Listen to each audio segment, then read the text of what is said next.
We in there. All right. Welcome to Healthy Mindset Miracles. I am so excited. Today, we actually do a couple podcasts, and it's Glenn and I and Byron and Margaret that are doing this podcast together.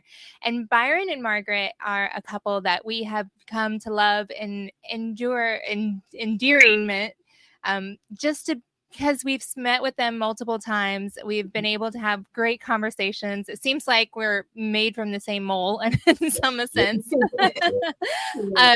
So Byron is a hardworking, loving husband and father who enjoys building things, music, and motorcycles, just like Glenn.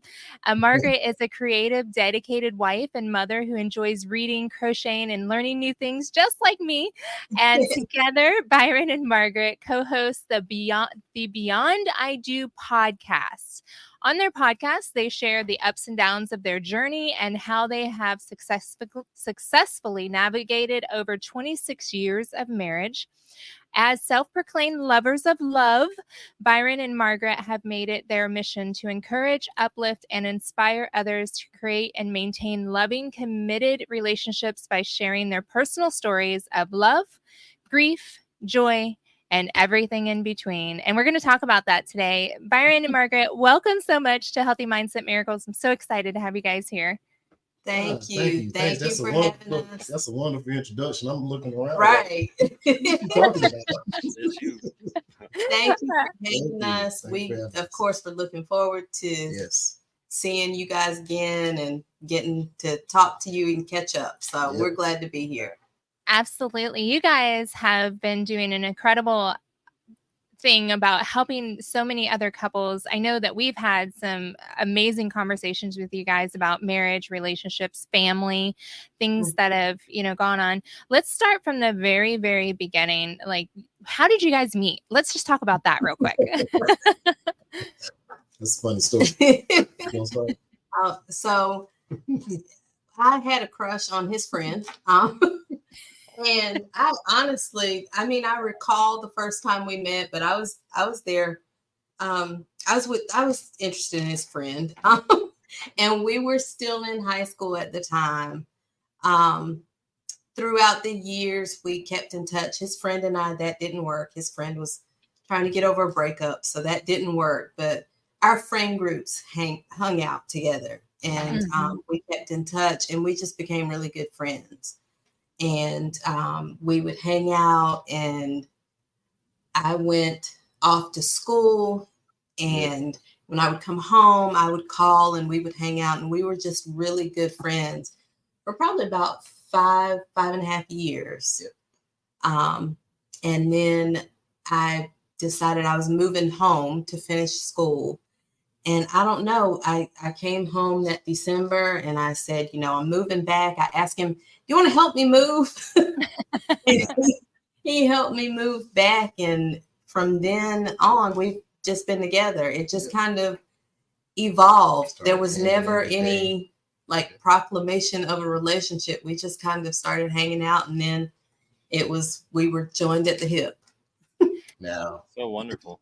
The flip side of that is, both of us liked each other, but we were too pig-headed to admit it. So it's like, both of us would drop what we were doing. Like she would come in town and call me. Oh, I was even in a relationship, and I risked it all to spend time with my friend because that was my friend, And even my ex, she was like, that ain't no friend. Y'all like each other. I was like, nah, that's my friend.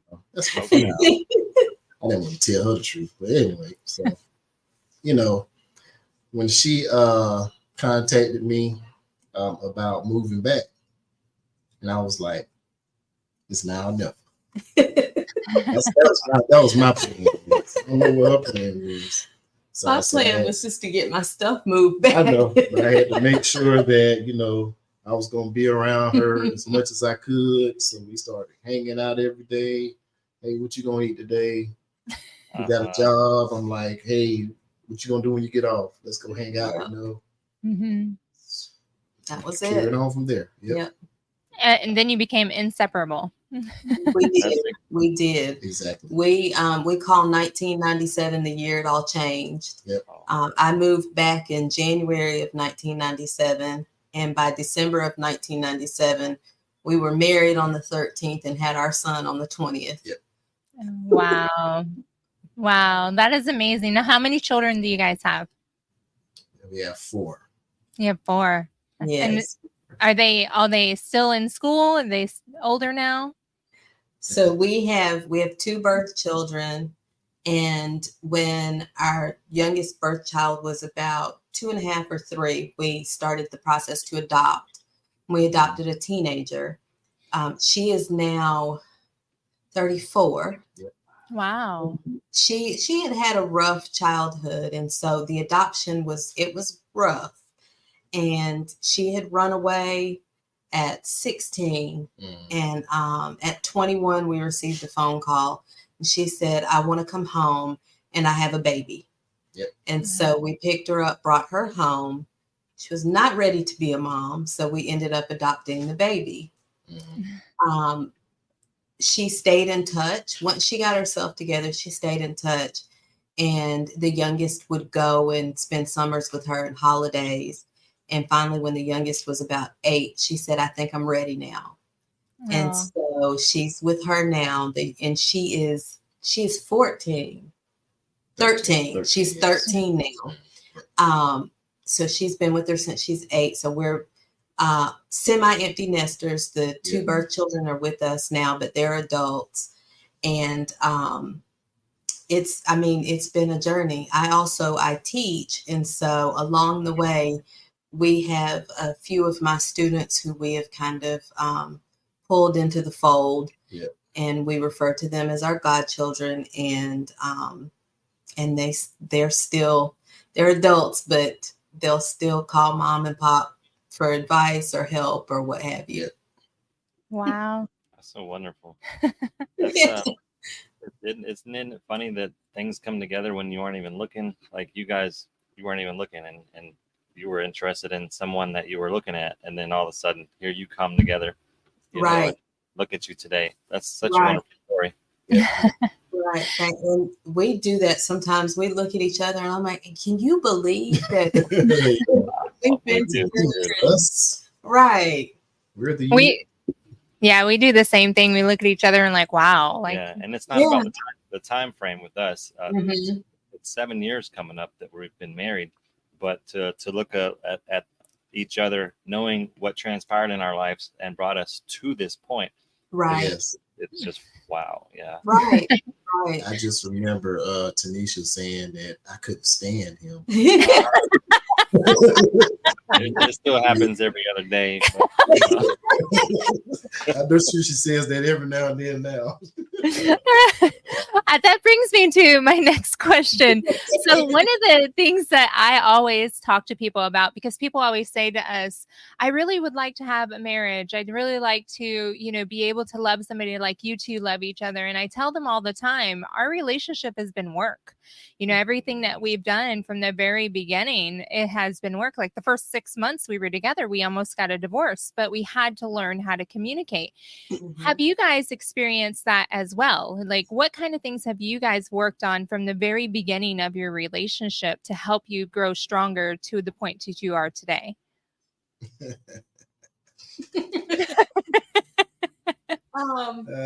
We had our trials. Because we were married so young, I know we talked about this recently. Both of us were like 22, 23, and we were just experiencing adulthood. So, you have those things that you desire to do, and we planned to be together, but, we were supposed to have children later on down the line, but that didn't happen the way we planned. So it was like trying to, navigate, adjusting to being an adult, then being husband and wife, and then being parents at the same time. Right. So we had our, typical, you need to put the seat down when you You put the seat up, you lead the seat up, those types of things. And then, we didn't really fight a lot. It was just discussions. Right. That's been the biggest thing is, I think, because we're such good friends. Yeah. And that friendship has been the foundation. So there are times when, of course, there are certain things with couples that it's uncomfortable to discuss. It's uncomfortable. Money is one of the big ones. Right. Any type of sexual thing, like those things are difficult to discuss. But for one, we had a comfort because we're friends. And then another thing is we just decided very early that, like I said, we ended up having our son a week after we got married. And so I think it was about October of 97, where we had to sit down and think, okay, are we going to co-parent or are we going to be together? And once we made the decision that we're going to be together, okay, well then if we're going to make that decision, then we've got to make this work. So we learned how to have hard conversations, and sometimes it doesn't start with talking. Sometimes it starts with a text or writing each other a letter. Whatever is necessary to get those things taken care of and addressed so that we can move forward. And something that just came to mind, I know one of our earlier issues, and I just use this as an example. I would come home from work and I had to have me a beer when I come home from work every single day. And, when I was single, that's what I did. So we had the discussion. It was like, you can't just drink every day and, be not attentive. We have a baby running around. So, at first I'm like, I can do what I want to do. I'm a man. But then I had to realize, what? You're also a father too. So I had to cut back on those things. You know what I'm saying? It's just certain instances, going to hang out with the guys, had to learn that, you can't stay out 2-3 o'clock in the morning, trying to hang out with the guys. You need to bring your butt home at a decent time. It's just things like that, those growing pains, and like I said, it was, we had our discussions. Of course, I would get mad. I'd think about it. Yeah, you're right. And I just had to lead with the action, and we worked through those things, and here we are. Yeah. True that.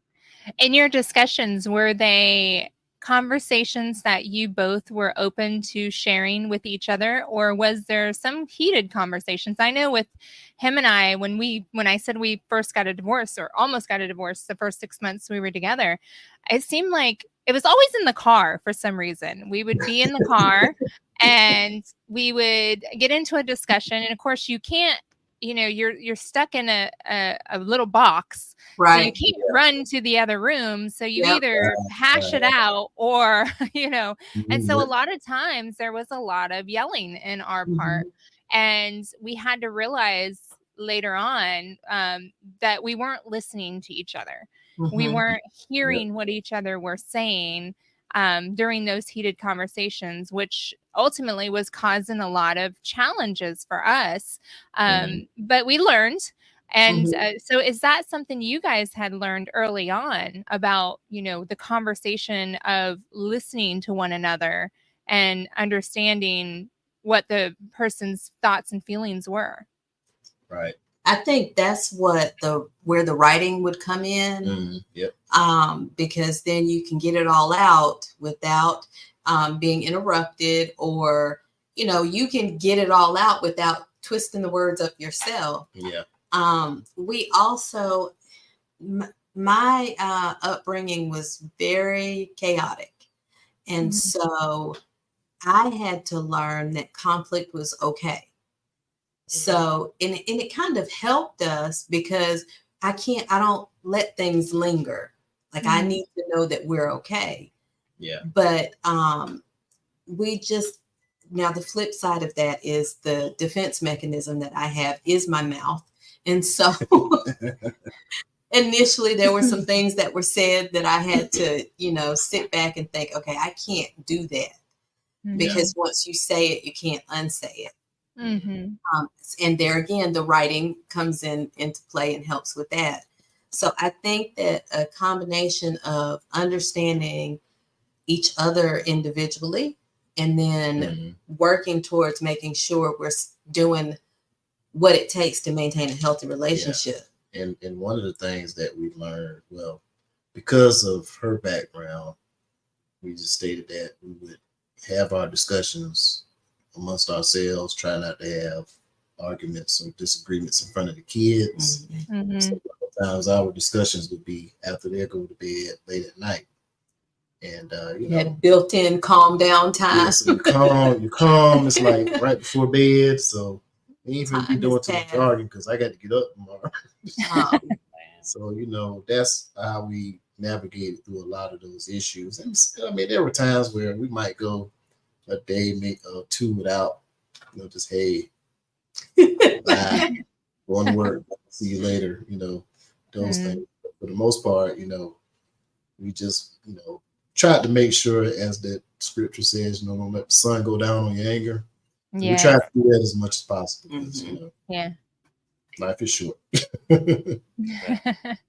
As a woman, for me, and you, Margaret, you brought up you had a rough upbringing, and I did too. So, you know, like I said, we're made from the same mold almost. It seems like, but I came with a lot of emotional baggage and insecurities.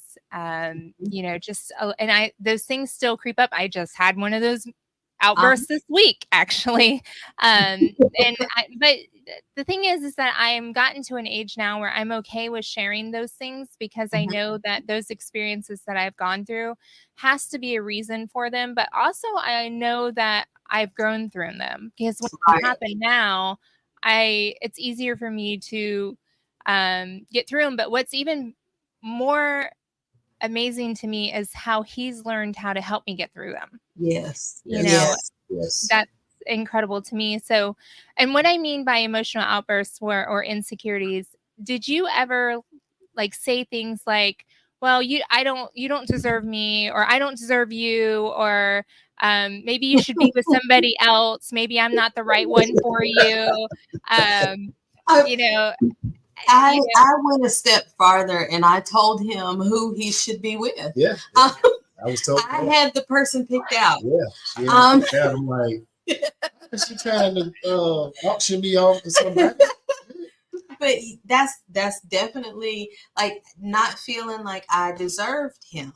And like I said, I had the person picked out, and then for a long time, I never said anything to him about that person specifically because I'm like, that's going to be awkward when we're around her.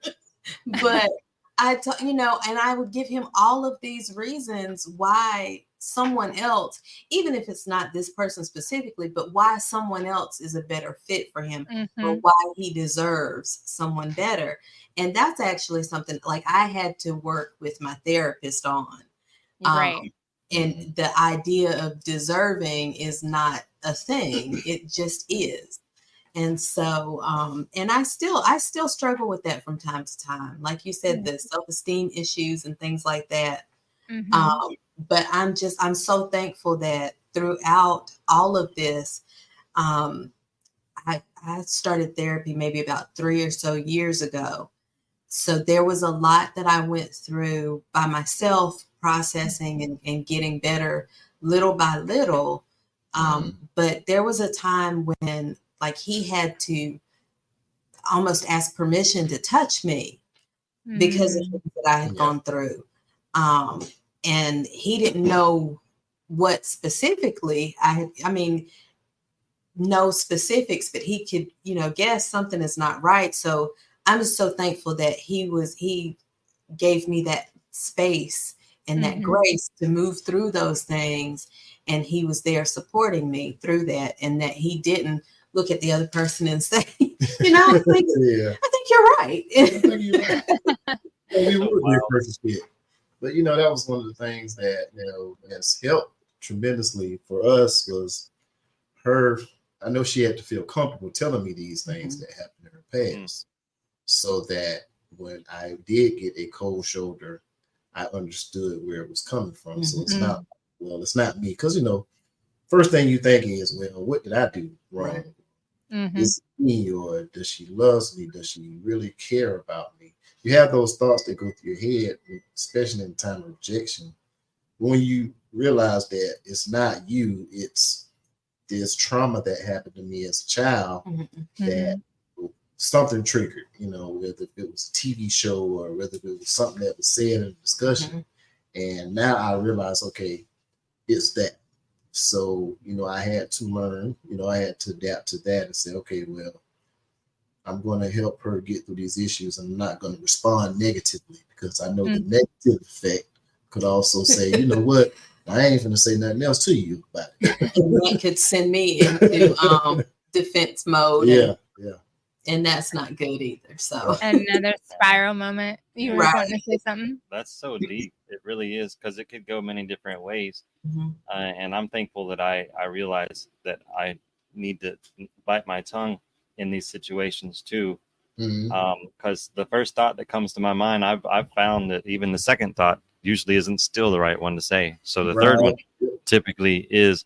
But when she did that exact same thing that you were just saying, Margaret, Mhm. and that's why she was laughing, because you said you went a step further, and she wasn't trying to come to that yet, but you done talked about that step further. So she did the same thing, and to me, I started thinking that it's kind of a selfish lack of confidence on her part, and to me, that's selfish for her to put someone else in her position for me.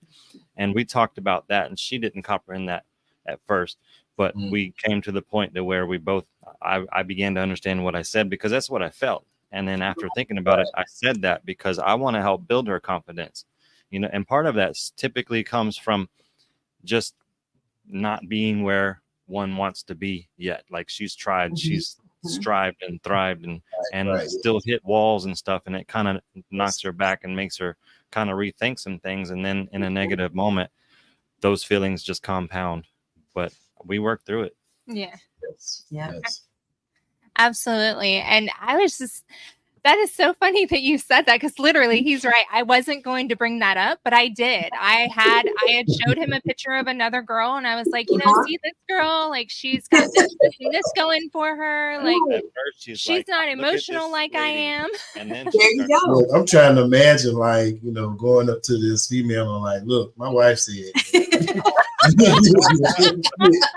so we got to make this work. You know what I'm saying? Like, there's my chance, and I'm finished. And it's amazing how in my mind, as I'm thinking it makes perfect sense. But then hearing that, I mean, it does sound a little odd.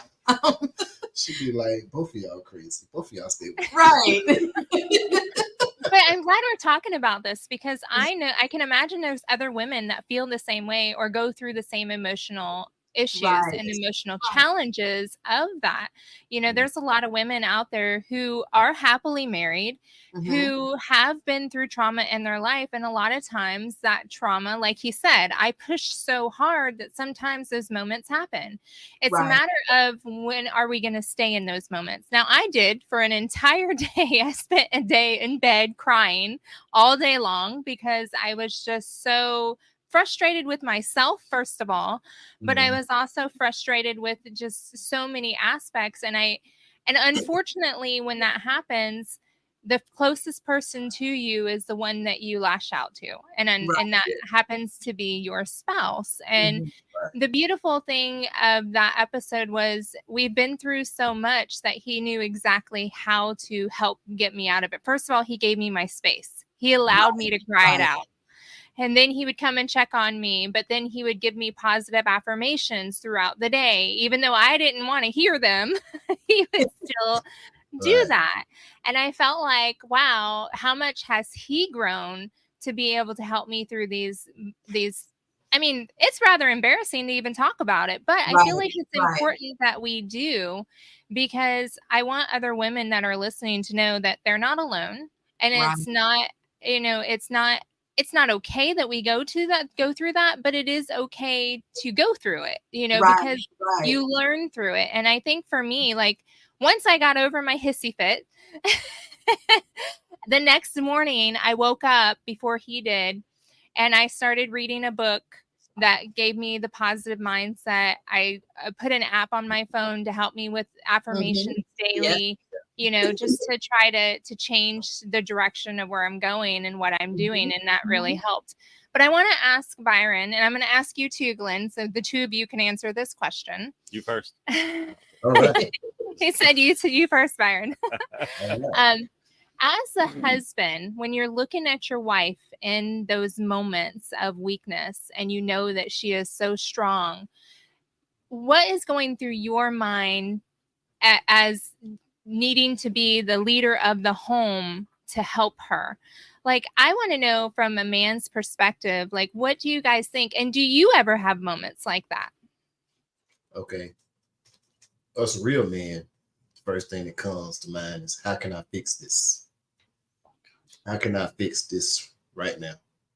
How can I make things better for you? And I know that there were times where I realized I couldn't just say something to make things better.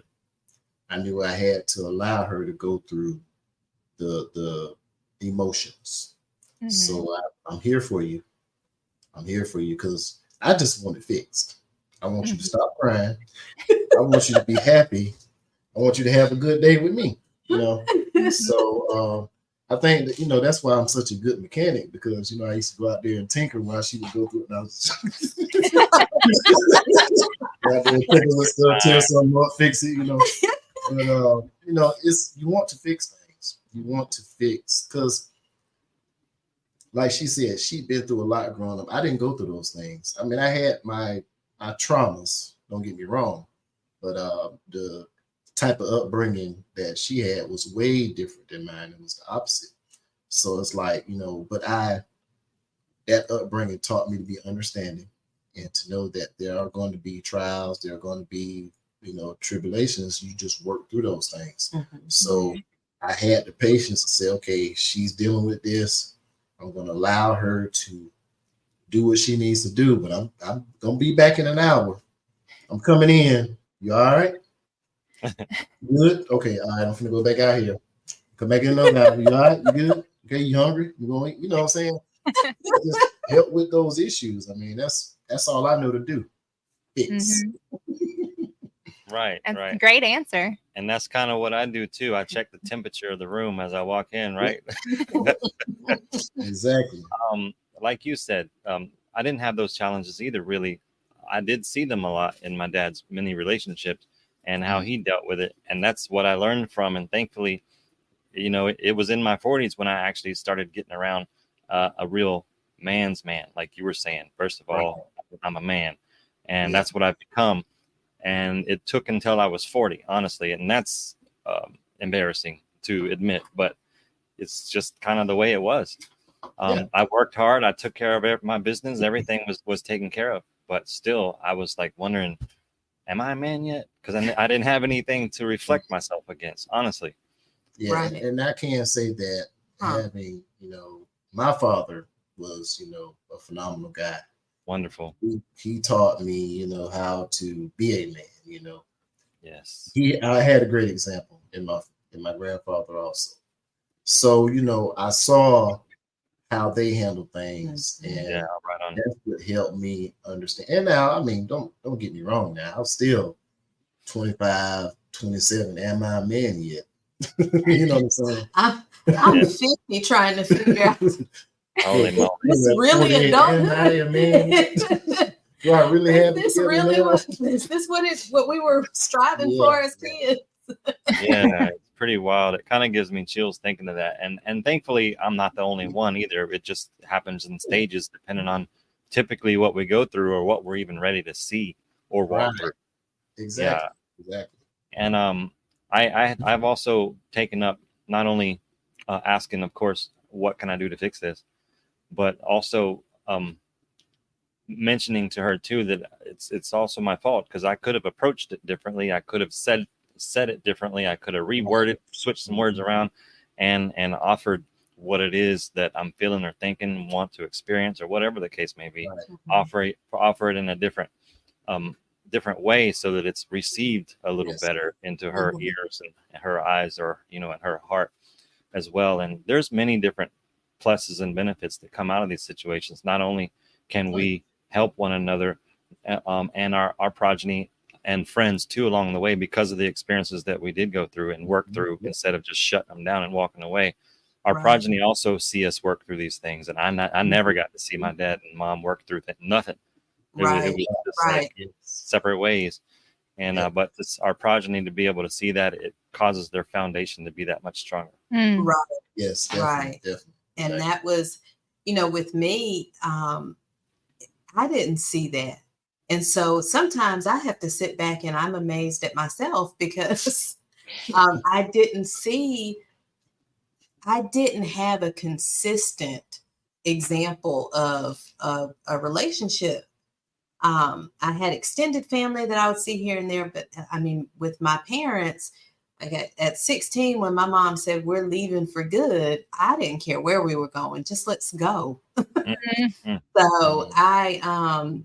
the fact that for us getting married so young and still being together, like sometimes that's the thing. I sit back and go, wow, I was able to be functioning for this long. Bliss, no doubt. And have a relationship that looks nothing like anything that I saw growing up. Out of 26 years, 6 of it you actually had therapy? Was it 6 years? Not that long. Therapy before just no. Well, you've been going about the last 3 years? Yeah, about 3.5. Yeah. 23 years without therapy. But one of the things that we did have is we were a part of a church that was a very tight-knit family. And so we had other couples that were older than us, had been married longer than us. So we had those outlooks, those people to encourage us. I was real tight with the guy, and she was real tight with the one. Matter of fact, they're still our brothers and sisters to this day. And we see them, we call on them, we talk to each other. And just having those positive reinforcements, like to see them and to be able to talk to them and, hey, I'm going through this, how do I navigate this? That also helped us as well. Right. Keep ourselves together. Because, at the end of the day, it's like, at the end of the day, she's my friend. And I don't want to lose my friend. 100. So like, that would be an awkward life. And I'm sitting there, I'm sitting up here trying to think of now how people do it.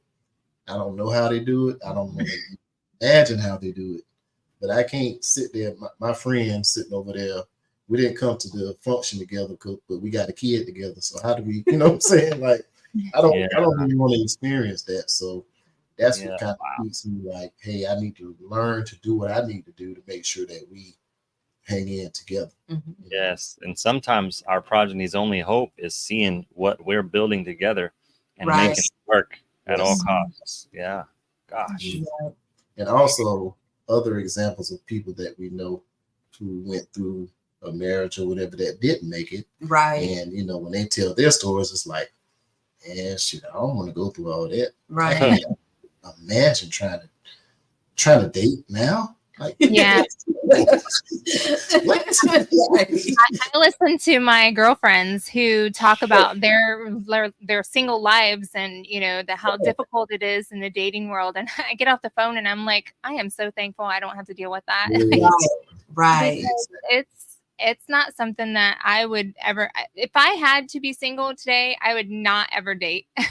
Right. It's It's scary. So our daughter is 23, and she's like, Mom, I'm never gonna find what you and Dad have. I'm just not gonna get married.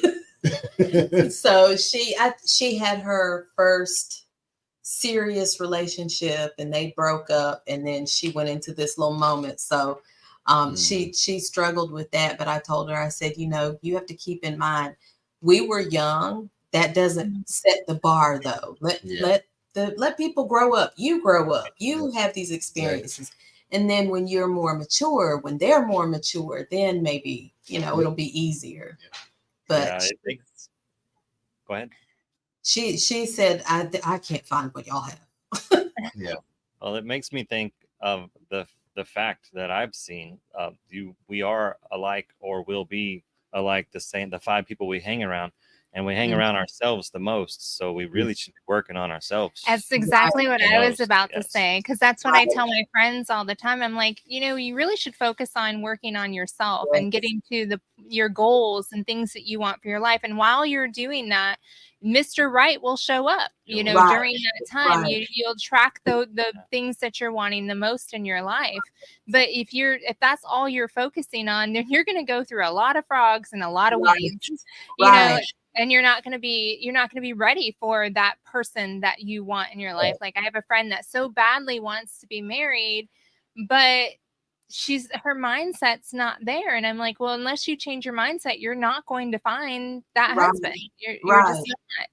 So, and she understands that, a lot of them understand that, but it's like, how bad do you really want it? How bad do you, and if you want it bad enough, you need to prepare yourself for it. So right. Matter of fact, our most recent episode, we interviewed a young lady, and she had been divorced for 8 to 10 years, something like that.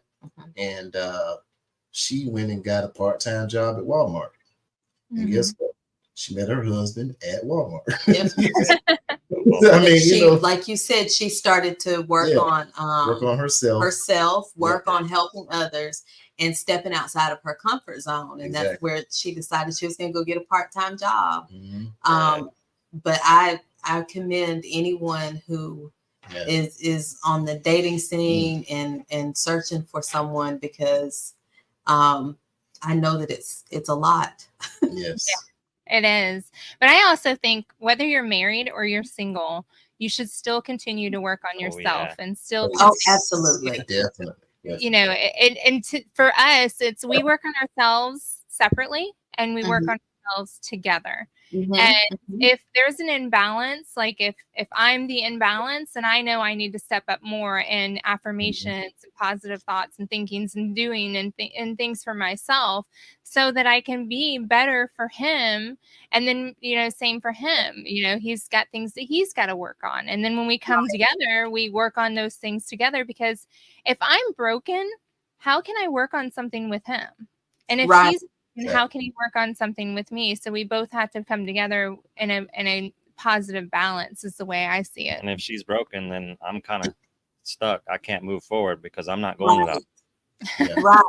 Right. Exactly. And that's how it should be. I think that a lot of couples are missing that. Like, you work on yourself, but you don't leave your spouse behind. Right. And you certainly don't work on yourself, leave your spouse behind, and then, turn around and criticize your spouse. Well, I got to break through. Why you don't have right. So that support, like I said, that support as I was going through my healing, and before therapy, like I knew that repressed memories existed, but I really didn't know if it was real until I ended up in our bedroom in the fetal position, because I had these memories come back to me.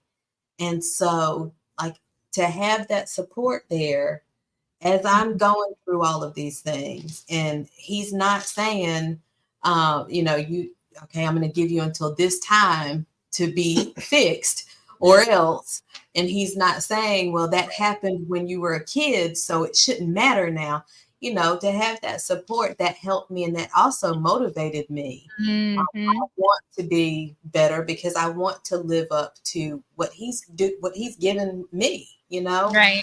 I want to live up to that. So it's like you build and whatnot, because you have each other to lean on and those things will come up, and it's okay. It's okay to, you sit there 1 minute you're happy, and then the next thing you know, you just get quiet. That's okay. That's fine. I mean, that's just part of dealing with things. Yeah. Yeah. And it's a Go ahead.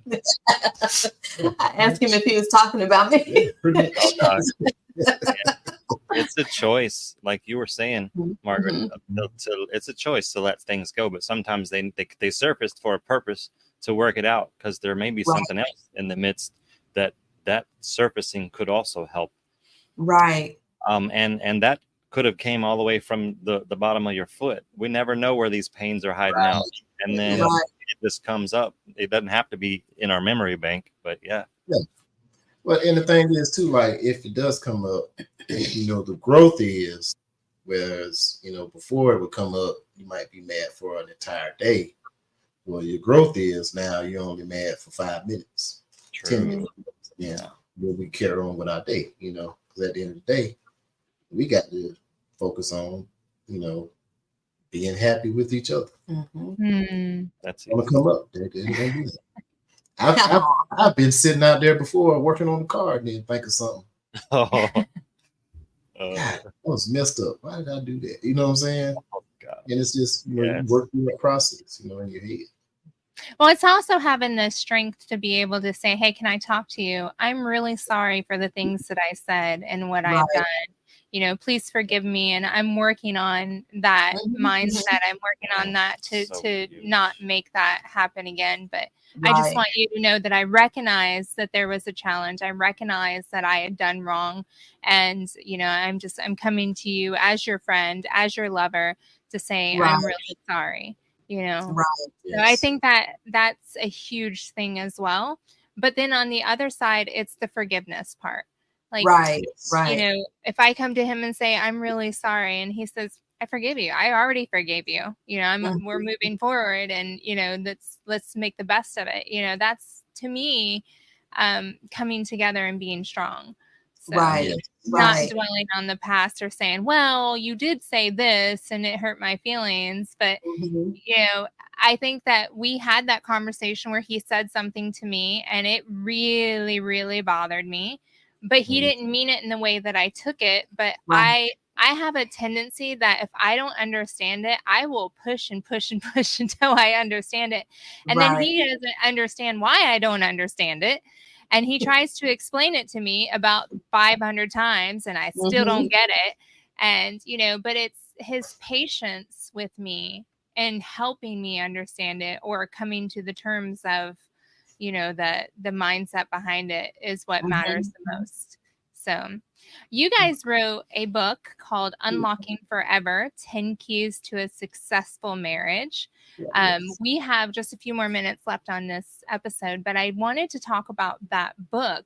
A lot of the things that I'm certain that we talked about so far are in your book. Am I correct? Yes, it is. So when we started our podcast, the first 10 episodes were about our relationship. So we talked about how we started, we talked about our current situation, and we talked about money, parenting. And so when we sat down to write the book, we looked at those 10 episodes and decided to use those as the outline for the book. And so in each section, we talk a little bit about ourselves and how those things apply. But then we give, information as to how others should look at those topics to create the relationship that they choose. And it's not about outside influences. It's not about what this person does or says. It's about really what the two of you are comfortable and happy with. And so after each section, there's an action key that you work on with your partner, and that helps you just be on one accord with your relationship. That is so beautiful. I absolutely love it. You guys have a website called beyondidopodcast.com. Yes. And I'm going to show that here for our people who are watching. There you go. And that is where they would go to get information about your book, get information about your YouTube channel, and your podcast all in one, correct? Yes. And soon our coaching. Yes. It's coming. Oh, that's exciting. I love that. I absolutely love that. So give us just about 3 tips that you two would 100% share with a married couple, and let's talk about a new married couple. I know that we're kind of veterans now, and you guys are veterans in marriage, but there's probably a few people that are new in the marriage. What would be the 3 main things that you would tell them on their wedding day? The first one is keep everybody else out of your dang business. Amen to that. Yes. You know, whether if it's mama, daddy, whatever, you know, there's just certain things you tell people. Right. You know, don't tell them everything. Right. And one of the examples I use even on our podcast is like, you know, yes, you call mom and be like, well, he made me mad last night because of this. Well, mama knows that you're mad. Mm-hmm. After y'all phone mama, y'all have a discussion. Y'all cool. Y'all cool. Yeah, the next day, y'all going to mama's for dinner.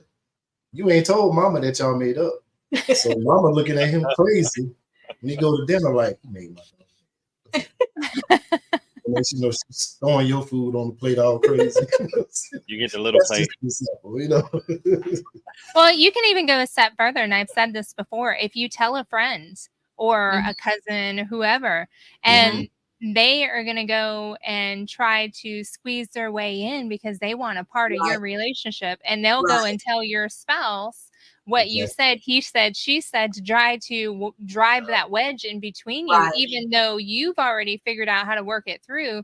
You got somebody else trying to go, well, do you know that she said this about you, or she did that, or I know this secret, you know? And I feel like, and he's said it to me before, hey, if you don't understand me, go talk to him. I'm like, I don't talk to nobody about our business. Like, what's between me and you is me and you. I don't talk to anybody, because I feel like I've learned that from a past relationship I had where I did go to other people, and it only backfired on me.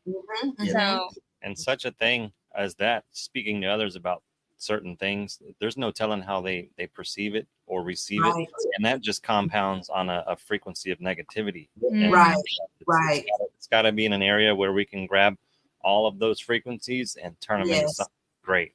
Exactly. Right. And then not to mention at the same time, y'all done with this situation.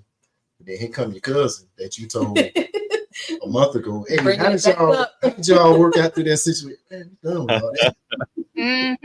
Exactly. Right, number 2. What's 2? Number 2 is definitely focus on like. You have to focus on like, because you have to like your partner. Like is, to me, to us, over love. Because you love mama, you love daddy, you love kids, but you don't want them on you and around you all the time. You know, there are certain relationships you like, they're good for about an hour, they got to go. But, you know, your partner, you have to like them. You have to like them in order to be able to sit there and deal with discussion after discussion, deal with the trauma, deal with those issues. You know, if you don't like them, that's where the disconnect comes from. And the last one I'd say is to put the relationship first. Exactly. And sometimes that means putting self aside and doing what's best for that relationship. It's almost like a third party that's there. And so there are times when I am in my feelings and I want to do this and I want to say this because I need to say this and I need you to hear this. But if it's not going to be what's best for that relationship and for the well-being of that relationship, then I need to stop. I need to process and figure out how I can communicate that in a way that doesn't hurt that relationship. Absolutely. Those are really great tips. Thank you guys so much. Now, one more question.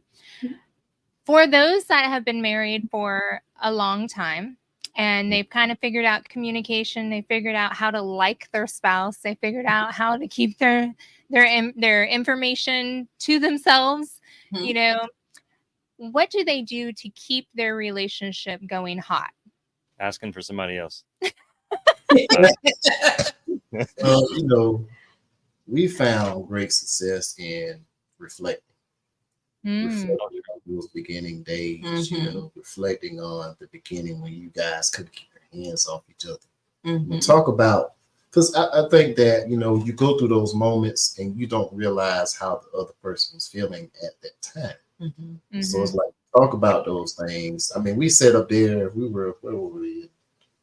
New Orleans. Mm-hmm. And we sat there in the hotel and talked for 3-4 hours about how we felt at this stage, and that just brought us so much closer to understand, okay, well, dang, you was thinking the same thing. Right. Well, I was thinking about this. Right. And then sometimes too, you can break down some of those times where you did have disagreements. Well, let me tell you about, this is how I really felt. Because, of course, right. Again, in the moment, you're macho. You like, man, look, I'm going to stand my ground. And you ain't finna talk to me that kind of way. But if you sit there and go over some of those past differences, you're like, you know what? I really wanted to just hug you instead of telling you what I said. But, the bullheadedness in me say what I said. You know what I mean? Wow. That is really, really good. Do you guys make it a point to have date nights on a regular basis? So, not necessarily date nights, but we spent, because of his schedule, when he is off, we spend time together. Sometimes that looks like we're going out together. Sometimes it looks like sitting on the couch watching Dateline. Yeah. So we just make a point to spend time together. Sometimes if he's working on something out back, I have my chair in the garage area with him, and I'm crocheting while he's working on the car, just so that we have that time. We value the time that we have together. And the one thing that I'm seeing on the internet, I'm hearing people talk about, is being intentional. And that's intentional about spending time with each other. So, if we have free time, hey, even if it's when I'm going to the store, you want to ride with me, things like that. Whereas, in the past, I could do 4 or 5 rounds, to run some errands, and I'd be by myself because she'd have to do whatever. And so we incorporated that definitely to, in the truck, we ride and going inside the building, outside this building, but we have that time together and we're communicating, we're talking, we're enjoying each other's company. So that's what we do. Exciting. I love that. So do you guys have anything that you'd like to share with my listeners about your coaching that you guys have coming up, or anything about what you have in plan to help more couples in the future? So we are finishing up becoming certified relationship coaches. And we will have our big launch in January for new couples. It's been a difficult struggle. You have that imposter syndrome kick in. Like, who wants to and like, are people really going to do this? So we're trying to get past that hump. And we decided to go ahead. We started designing that program. And I said, January 2025. It's like, yeah. So we have that date as our target date to kind of hold us to our heels and make sure we dig in to do it. That will be a program for new couples. We'll also offer sessions for couples who have been married more than 5 years, perhaps those couples who are entering into the empty nest phase. And then eventually we want to host events and trips for couples. Yes, we talked about that. So I'm excited for those times and those days. We'll definitely be putting that together for those events and retreats, because I think those are huge. We haven't been on one yet. I've always wanted to do one. So I think putting that together would be an amazing thing. So Byron, Margaret, thank you so much for coming on here and doing this episode with us. This is probably going to be my favorite one. We enjoy talking to you too. We're going to have to schedule some times to have our meetings, our talks, because we've been looking forward to this. Yes. We have to as well. So I'm going to go ahead and tell my listeners, you guys go to their website, beyondidopodcast.com, get their book, be able to follow them, keep in touch. If you guys have a subscribe email, do you guys have that on your website? It's on the way. It's on the way. So just keep an eye out for their website. Keep an eye out on the things that they're doing. They've got big plans for those of you that are in new marriages or getting married and or getting into the empty nesters. And we love you all. Thank you for listening. Blessings. Thank you.